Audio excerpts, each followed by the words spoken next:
See, our minds have become messed up, and they're now filled with pollution. TV screens and magazines, we're beginning to look for a solution. Plastic surgery, diets and pills, but still not seeing any form of improvement. We stacked up all these dollar bills, but still not sure what to do with them. We began to chase women and fornication to the point our girls don't even know whose baby she's carrying. We're so afraid of commitment, but have no problem with damaging. She has your kids now, but you're still not even contemplating the possibility of marrying. See, this is what happens when we neglected Allah's best examples. You called her Mary, we call her Maryam. A woman who was perfect since birth, the best to walk the skies and the best to walk the surfaces of earth. The most exalted of all women, that's why she was dedicated an entire chapter in the Holy Quran, the final revelation in which there'll be none after. She was the best of all women, and to society she should be leading the way. I mean, that's why our women be dressing like her, because just like Mary, when Allah decrees something, we hear and we obey. See, Mary used to cover up. Despite everything they used to say, she would hide in hibernation, and to Allah she would pray. And when she was visited by angels in the form of men, she said, if you fear Allah, you would go away, because in the presence of men, she would not stay.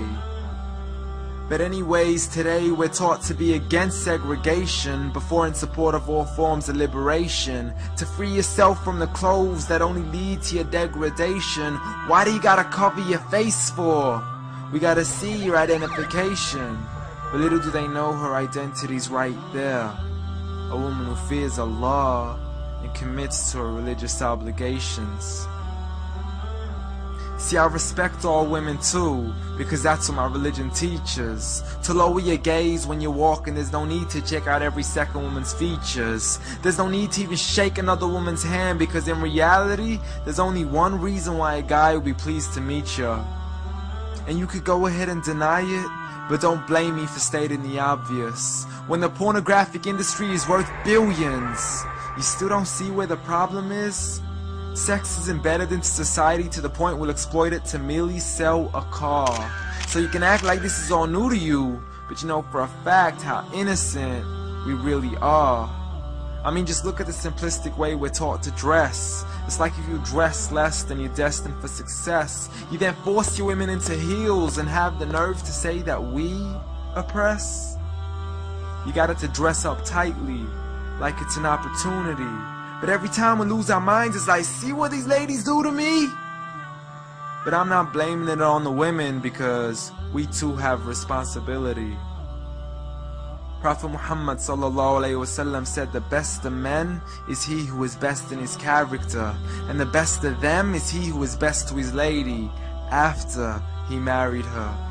He was the best to his wives. I mean, just take a look at Aisha. He compete with her in races and smile just to make her happier.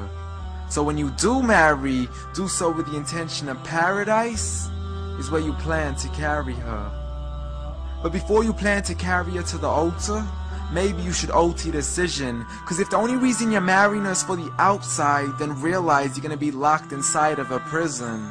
For that reason, Prophet Muhammad ﷺ said, marry for 4: beauty, family, status, but most importantly her religion. Because a woman without religion is a woman who could do with a bit of extra wisdom. We're meant to grow old together, mercifully, so we can be protected under Allah's supervision. But relationships are a mess, and there's no guarantees you're gonna be a survivor. So be kind to her, and know that Allah will be kinder. Be a man who stands in front, but also a man who can stand beside her. And if you're still looking for that good girl, don't go chasing after behind her. Rather search to find Allah first, for once you find Him, you're guaranteed to find her.